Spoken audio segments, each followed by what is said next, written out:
Hello, everyone. I'm Tim Ansell, and I work at Google. And what I'm going to present today is a talk about a open source memory controller called LiteDRAM. I'm going to start with an introduction to that, some recent developments about why this memory controller is particularly interesting to us, and then some future work that we plan to do. I also want to mention that LiteDRAM is an open source project which has many contributors, two major ones, Enjoy Digital and Antmicro.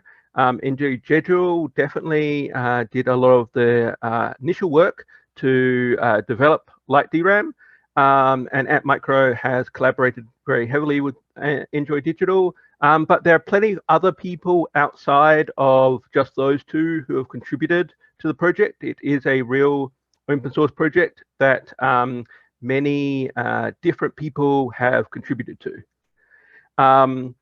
So LiteDRAM is a fully open source DRAM memory controller that supports pretty much any DRAM standard and a huge range of FPGAs, and it's been used in high performance situations and has a very small footprint.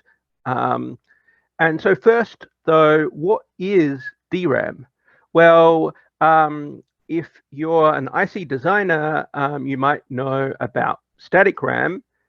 Static RAM, is built out of something like 6 transistors. It doesn't require refreshing, but it's a very good way to store state. Dynamic RAM reduces those 6 transistors down to a single transistor and capacitor, which makes it significantly cheaper than SRAM, but also comes with a huge amount of downsides, like periodic refresh, that the thing will just forget what you put in it if you don't continually update it. Most people see DRAM, though, as these little IC modules. These IC modules, come in multiple, these days, gigabytes worth of storage.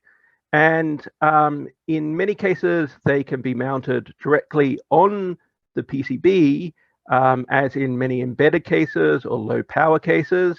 But they also come in these DIMM modules.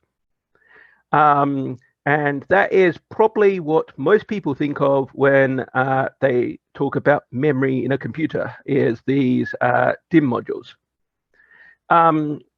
Because memory in computing is so important, there is been an evolution of SDRAM. It originally started off SDRAM, and then there was a DDR standard, and then there's a DDR2 and DDR3 and DDR4 and DDR5. And each one of these increased the clock speed and the bandwidth available, and occasionally the number of pins. It also started reducing the voltage of the I/O to enable that increase in speed. And this is also, like, when I say SDRAM, I'm including all of SDRAM from, the original SDRAM standard up to DDR5 and all the variants. And I also want to take a little step back and consider what is a DRAM memory controller in the first place. Well, one of the things, as I said, is that DRAM will forget its contents if you don't periodically refresh this. And so one part of the memory controller is, refreshing the memory. Another thing, as I pointed out, most people have this memory not on the same die as where they're doing their operation. And so there is a bunch of work to transfer the bits that you're writing and the bits that you're reading onto this IC. And so if you're, a CPU designer, you might be used to a picture like this, where you've got like your CPU cores, and then you've got your cache hierarchy, and then you've got your memory controller down in this corner. And the memory controller talks to your off-chip DDR memory, or these days maybe HMB memory. And that's generally what CPU people think of as the memory controller. But when I say memory controller, I actually mean more than that. I mean also some of the last layers of the cache hierarchy, and also the bits of and pieces that are around the system to get high performance data in and out of the memory itself. Things like scatter gatherer DMA systems.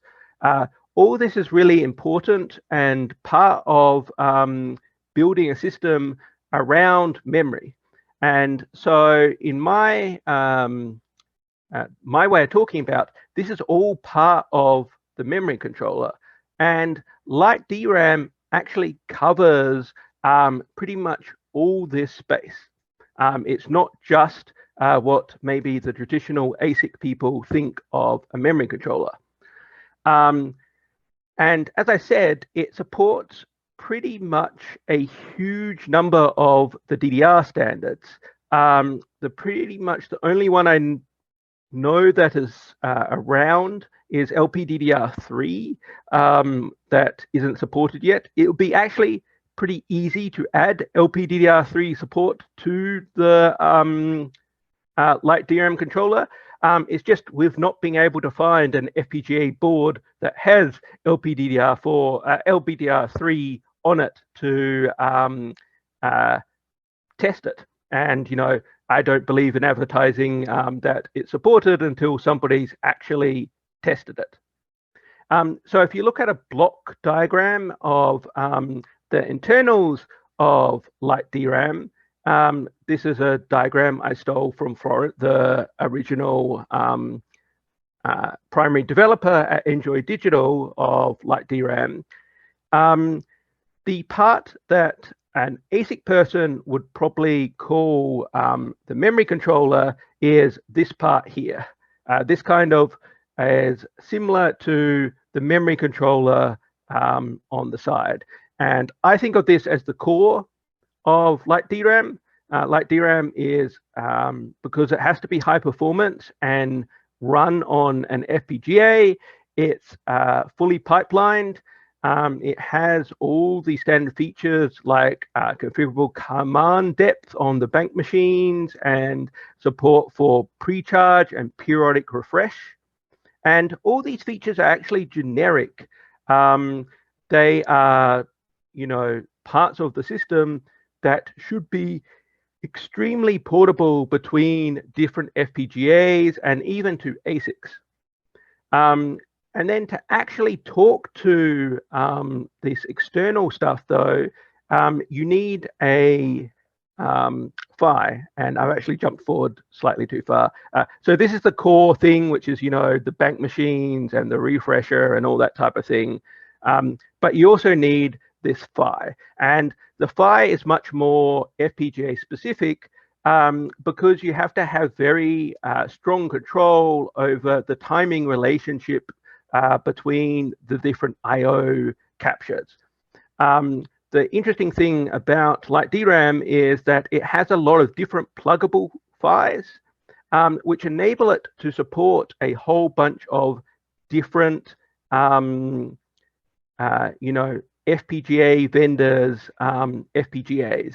It also supports a bunch of different modes depending on the type of performance you're looking for and the type of resources you want it to consume.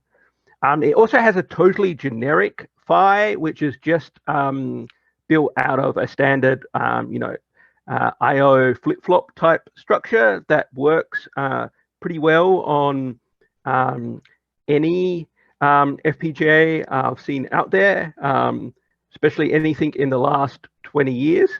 That is only able to support those things like SDRAM. And so there is a relationship between which memory standards can be supported and which PHYs they are. There's also a relationship between, the I/O voltage levels that an FPGA supports and which, memory standard they can support. But we actually have a wider range of support for memory standards than the off-the-shelf memory controllers that FPGA vendors provide. Many FPGA vendors don't support things like LPDDR4 or DDR5 on their current generation FPGAs. We have managed to do what the FPGA vendors and suppliers have told us was impossible and actually support these standards on these older devices. And so that PHY and this pluggable PHY interface is actually a core part of what makes LiteDRAM really able to be a high performance memory controller. And this basically is also involved in down rating the speed so that the actual core can run at a much more leisurely pace that is implementable in an FPGA. But as I said, LiteDRAM includes more than just this small core part that many people might consider the memory controller. It also includes a front end, which kind of is the way you connect or talk to the memory controller. It kind of is similar to the last level of cache in most modern systems. And it has a whole bunch of configurable options and can be configured to have between 1 and I actually have no idea what the limit is on number of ports on front of it. And it has transparent arboration between those ports, and there's a bunch of different policies you can use. It has support for its own native interface as well as AXI and Wishbone. And as I said, it goes even further and has things like a DMA reader and writer that let you do things like move memory around and move memory in and out of I/O devices. And it has things like a configurable L2 cache in it that allows you to share your cache not only across maybe multiple CPUs in your design, but between your CPUs and your DMA engine. This can offer some very interesting opportunities and is, this part of the diagram. For example, one of the areas I've seen LiteDRAM used heavily is in video applications where you have a high performance HDMI capture system, which is writing directly into the DDR memory. And this is done through the memory controller in this space and through the DMA interface.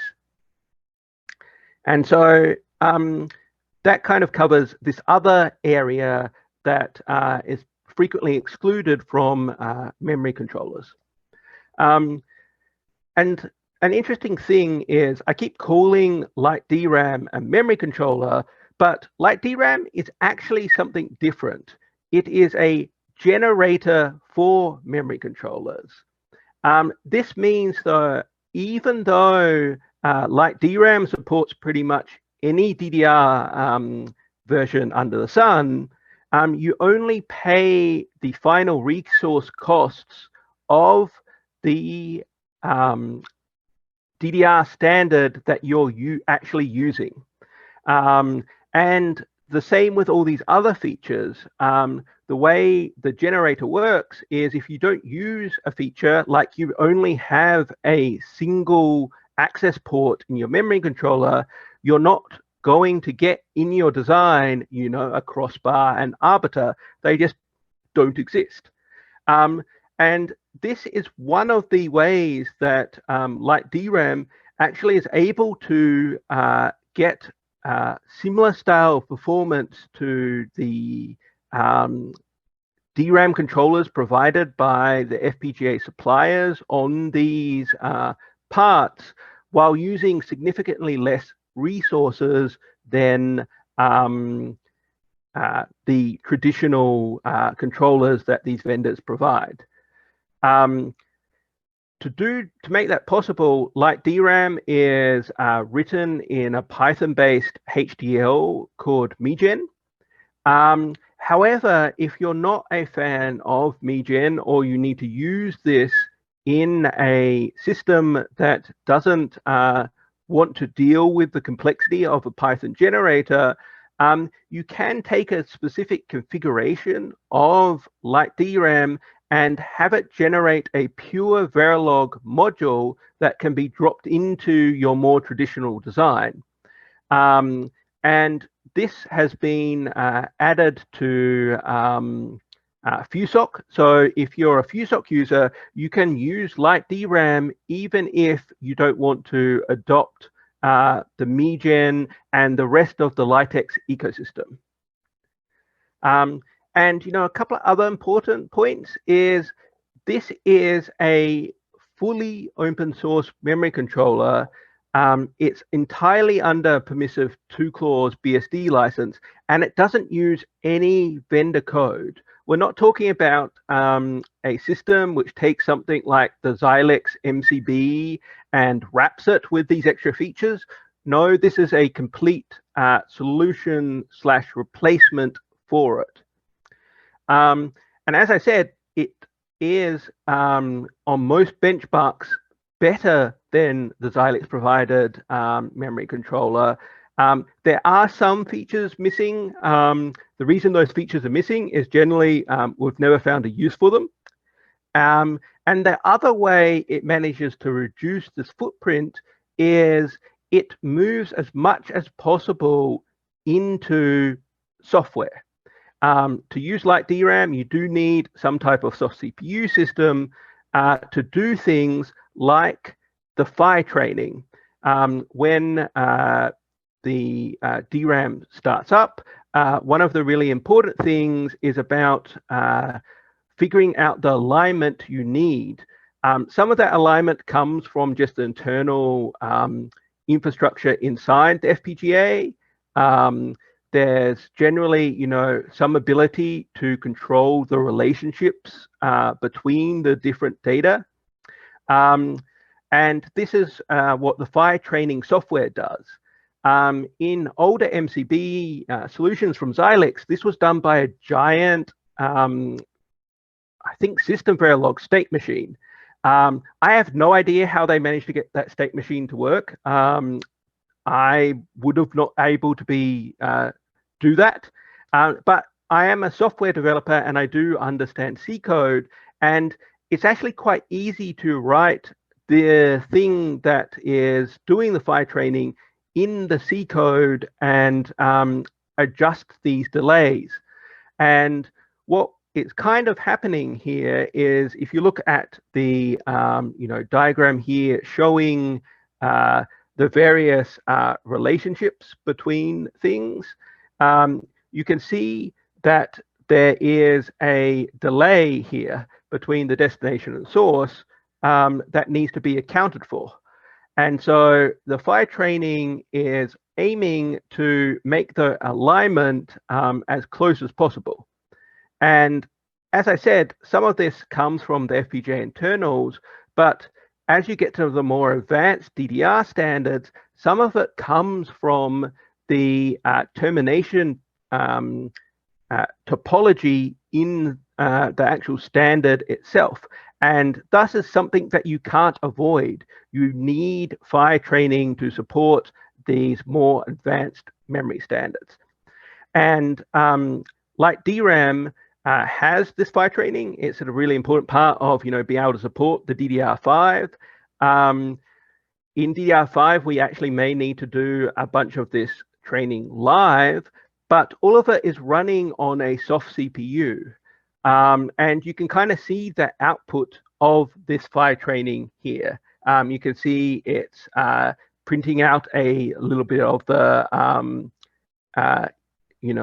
eye diagram in ASCII form and telling you what the delay is, and is trying to find the right delays needed to make the PHY work.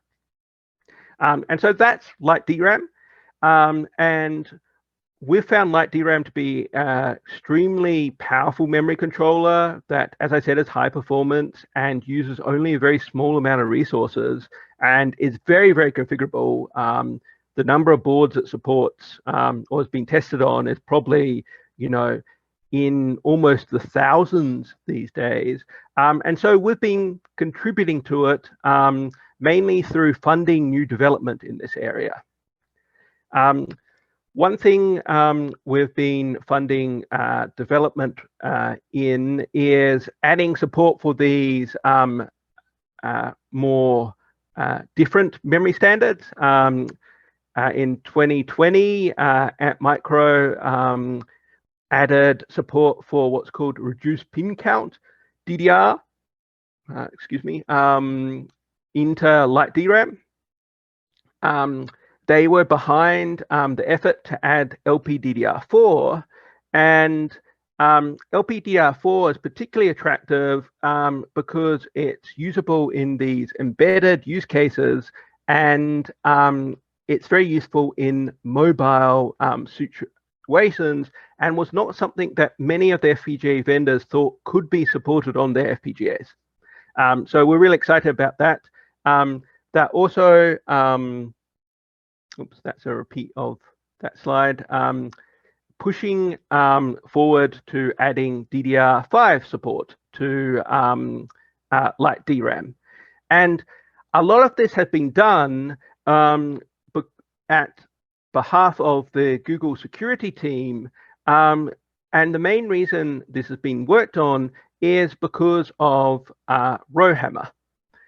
If you remember I actually don't know how long ago it was, but RowHammer was this attack that was developed that allowed you to flip bits in memory that you weren't able to access by using the fact that, that DRAM cell inside the memory is, just barely holding on to your data.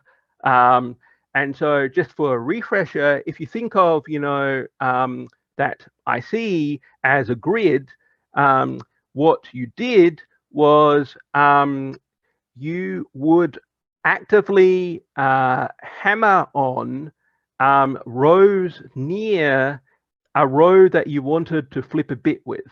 And if you did this enough, you could cause bits to flip in regions around the places you're hammering. And this is data that is stored, is other people's data. So this can be used for things like escaping, VMs, for compromising hypervisors, all these type of things. So it's a really serious problem that, is not going to be discovered by things like formal verification or even testing, unit testing or any of these type of things. It's taking advantage of the physics of the memory controller. And when we discovered that, the memory vendors rushed to put in, mitigations to prevent people from exploiting this. And we thought it was all done. But recently, we've discovered that actually these mitigations can be quite easily worked around. And so recently, Google published this thing called a half-double attack, which allows you to get past the current mitigations found in memory. And this is a really interesting attack that I don't have time to go in, and it's only the start here. There is a lot more coming in this space. But what we really wanted to do is figure out why hadn't we continued to see this. And so in collaboration with Antmicro, we wanted to make it really easy for people to replicate this and to understand what they could try without having to deal with the complexities of having to go through multiple levels of, things like the CPU cache. As I kind of pointed out, LiteDRAM has all these parts to it. All these parts are optional, which means for something like a RowHammer research platform, we can actually directly manipulate things and violate things in ways that are really hard to do with a traditional memory controller.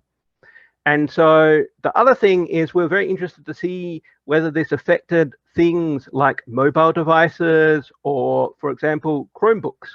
And so we really needed the LPDDR4 support to do that. And so we put together this test platform, which is both a piece of software and a bunch of hardware. The software runs on a whole bunch of off-the-shelf FPGAs, including the really popular Digilant RT A7 board. So if you want to teach a course about RowHammer, you now have a very low-cost option where people can go and attempt to do a RowHammer attack on DDR3 memory using this infrastructure. And you can kind of see here, this is what the infrastructure looks like, is that most of the work you're doing is happening on your computer, and we're taking advantage of other parts of the LiteX ecosystem, like their very strong support for bridging over things like Ethernet. And so you can do bulk transfer to get data into the memory, and then you can issue basically a high accuracy attack that allows you to check whether or not you are able to flip specific bits or to get a very specific timing. The latency over Ethernet is too high to do that, so there's a very small system there that lets you, execute these attacks at memory speed. And as I pointed out, we were very interested in looking at LPDDR, but LPDDR, was designed to be soldered down onto a board. And so we worked with the hardware people at Antmicro to develop this test platform where we effectively have LPDDR modules. Nobody's going to deploy these modules in a computer. Let's be clear about this, but this allows us to test a large number of different vendors, LPDDR modules. It allows us to do a sampling of different LPDDR modules to see whether, there is differences around them. And so you can see here, the module is removable. The module is super cheap to make, and so we can make, thousands of these modules while still only having one tester board. And you can kind of see the module here. So that's some of the work we've been doing in the space, but what are we looking to do in the future? So we've talked quite a bit about researching RowHammer, but it's clear that we're going to need to be able to research mitigation for RowHammer. It's clear that our current strategies for mitigation have not been super successful. And so we would like the RowHammer research platform to also enable you to do, research into mitigation of, RowHammer in the memory controller, not just in the DIMM. And because the memory controller is FPGA based, it is extremely fast to iterate on, and you can try a lot of different mitigations and share those mitigations with other people very easily, and they can verify your results. We're also interested in, expanding the support beyond DDR to things like HMB and OMI. As well, the team I'm part of here at Google does a lot of work around improving the performance of Google's systems in the data center. And what they've found is that software, is highly dependent on memory performance. And there's a lot of things that you can do to improve the current memory controllers. And so these papers are some of the work that has previously done to make software better able to take advantage or better utilize the memory controller, but would like to start seeing the hardware and the software evolve together. So that, one of the key things that has been requested for a long time is a way to do things like memory page defragmentation and memory page zeroing using any spare bandwidth inside on the memory controller. At the moment, that is almost impossible due to the latency between the CPU and the memory controller because of the multi-level location, these type of things, and also the overhead in figuring out how to maintain a shared state of these are the pages that need to be zeroed and these are the pages that need to be defragged with the memory controller. As well, because of how successful we've found the memory controller in the FPGA land, we are looking to take this and demonstrate that it can also be used in the ASIC world.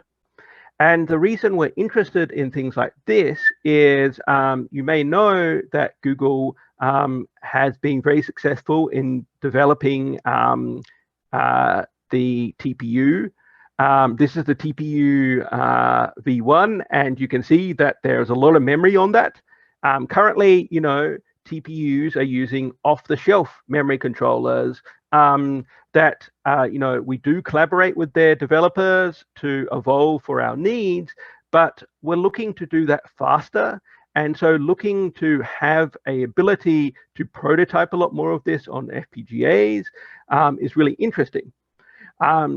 This is not something that has been really driven by the software side before either.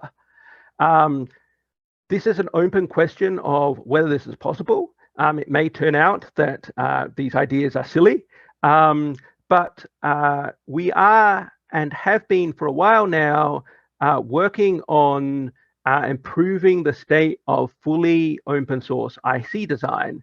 And as part of that, my team has released a fully open source PDK. We've been working on funding, integration with EDA tools, fully open source EDA tools, and providing a no-cost silicon realization program.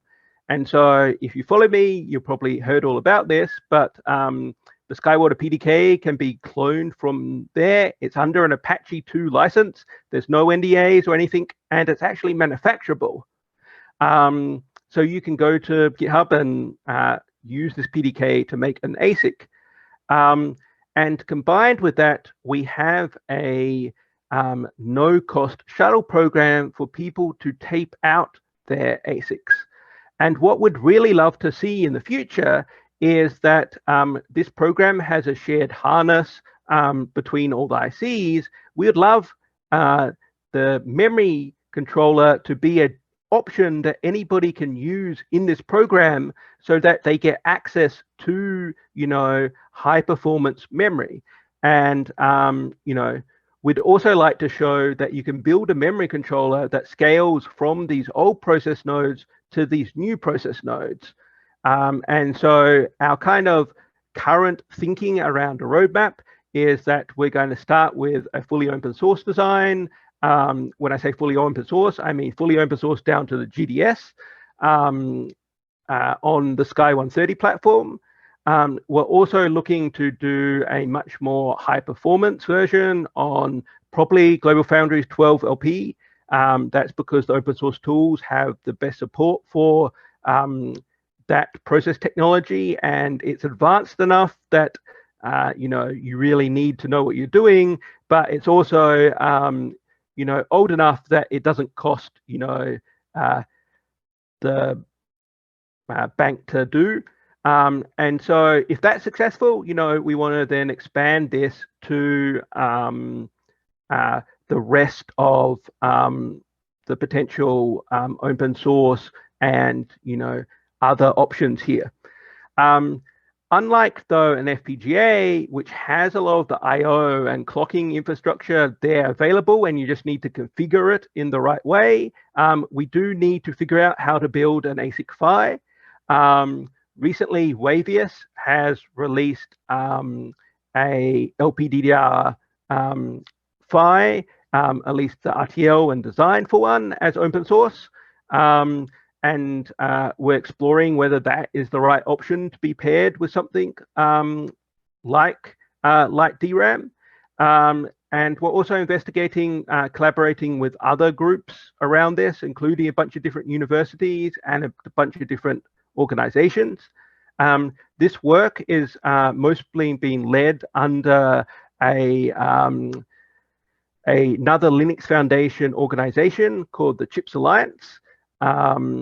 This is kind of the CHIPS Alliance, works a lot with other groups, including the Open Power Foundation, which is why, I'm talking about it here. And we're hoping that this can also be a fully open source memory controller that can be paired with, RISC-V cores, but also, high performance, power cores that groups like IBM have already released. And so, as I said, the work around this is mainly being focused around CHIPS Alliance. You don't have to be part of CHIPS Alliance to participate, but it's definitely, if you want a say in how things are going, it's highly recommended to join it. CHIPS Alliance, 38 people and growing, and it has a whole bunch of different work groups. And CHIPS Alliance, does have a bunch of RISC-V cores, but they are interested in sharing beyond the RISC-V ecosystem. CHIPS Alliance is a Linux Foundation group, as well as, the Open Power Foundation. And so we really do want to see the collaboration happening here and to see what we can do. So I'd highly suggest you come and join the CHIPS Alliance. That's enough pitching for this organization. But if you are, interested in doing this with power, that is exactly something we want to do as well. IBM has been very generous in releasing things like the A2I and A2O, high performance cores as fully open source. Pairing these with LiteDRAM is definitely something on the roadmap. And so that's the end of the talk. And I think I've got maybe 7-ish minutes for questions from the audience. So the first question I've got in chat is there a board that works with DDR5 DIMMs? And my understanding is yes. I don't know if it's been advertised yet because it's still undergoing some verification work. The supply chain issues that plaguing the industry have also slowed this project down, and so we're hoping to have that published as fully open source in the near future. One thing that maybe I forgot to say is that this memory tester board is fully open source.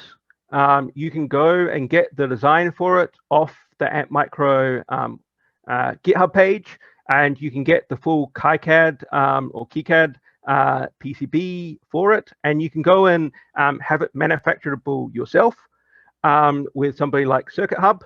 At the moment, that's a little bit hard because of supply chain issues. When we started that, it was a lot easier.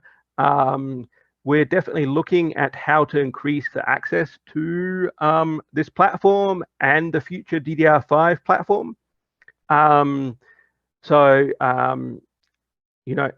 are not a volume manufacturer, and I believe they're looking to work with a couple of manufacturing partners. I also want to mention that This platform is being evaluated by JDEC as a potential solution for testing and verification around things like RowHammer, which is very exciting for us because it will mean things like LiteDRAM will maybe end up with support for these memory standards much earlier than even potentially the proprietary vendors because it's involved in, figuring out the standard. And that would be super exciting. So it'll be interesting to see how that plays out. And as I said, this is all open source. The code is all available on, GitHub. And I do want to repeat that, Antmicro have made big contributions to this. Enjoy Digital, is the upstream maintainer, the Linus Torvalds equivalent of LiteDRAM, and this project wouldn't exist without him. So big thank you to him. But there's also, lots of other people contributing to the project. It's not just us. The next question was, can you change the timing of some of the DDR commands, and can you build your own state machine that deviates from the DDR protocol? To answer that, yes. And in fact, that is something you can do effectively dynamically with the RowHammer tester platform, because some of the RowHammer attacks are much easier to demonstrate if you start by trying to violate, you start with violating, the standard, and then slowly figure out how to make what you want to do work within the standard. It's much easier to do that once you've demonstrated that it works at all before you do that. As well, there was a student from Princeton that published a paper about deliberately violating DDR command timing to do in-memory compute with off-the-shelf DDR modules. That is super cool. At some point, he was working to demonstrate that with LiteDRAM rather than the hacks he added to the proprietary memory controller he was using to demonstrate that. I don't know the state of that at the moment, though.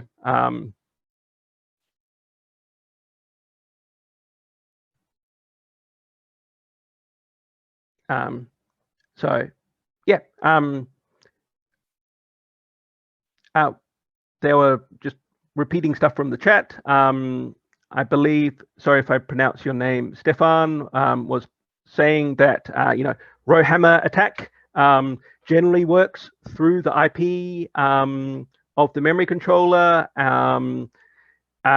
That is one of the reasons that we ended up using LiteDRAM for this, is that it made it much easier for us to do things like replace what the traditional memory controller might do. I, however, am no expert on LiteDRAM. I'm talking about stuff that I have played with, but have not been actively involved in the development with for at least, I think, 5 years now. The team at Antmicro can probably give you a lot more details. And I actually think I saw Florence somewhere in the audience, who is the person, as I said, upstream maintainer of LiteDRAM. He may be able to answer some of those questions much more in detail. But yeah, LiteDRAM is very, very pluggable. I'll be very surprised if you couldn't do exactly what you said. And if it is a useful feature, I would highly suggest sharing it with everyone. Open source is better when we all share together. And so that's kind of another reason LiteDRAM is able to support all these different, DDR standards, is because different groups wanted the DDR standard for their particular board. And was willing to contribute that or fund somebody like Florent at Enjoy Digital or Antmicro to do the work to add support for that. And I do believe there are a couple of other big companies who, I don't know if I'm allowed to mention their names, who have funded development of LiteDRAM for their use cases. It is a very awesome piece of IP. I do congratulate Florent on the excellent work he's done here. I would have said it would have been an extremely hard or impossible task to do this type of stuff, and he keeps proving me wrong in that sense, that he keeps doing really awesome stuff here. So I do think we should congratulate Florent for his work here, and for making it all open source. He could have gone down a pathway of trying to sell this IP to people. I don't know if that would have been as successful as it has with an open source background. It's definitely benefited from being able to collaborate with lots of people and have people use it for things that may not make commercial sense, but then later enable things like RowHammer research and other things like that.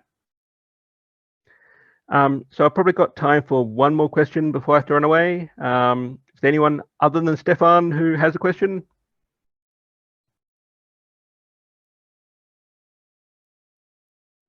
Okay, I'm going to say that we should call it then, given that nobody else is asking questions. And I do want to highlight that the slides are online at the jump.ops21-LiteDRAM link. Thank you. Yep. If you can upload the slides also to our system, then they are also available there. I'm afraid Google policy prevents me from doing that, but the links should be publicly available for as long as it can be. Okay. And we will most likely make the recordings available at some later stage. Okay. Thank you for presenting. And I see some of the next sessions have started already. Cool. Okay. Yep. Thanks for having me.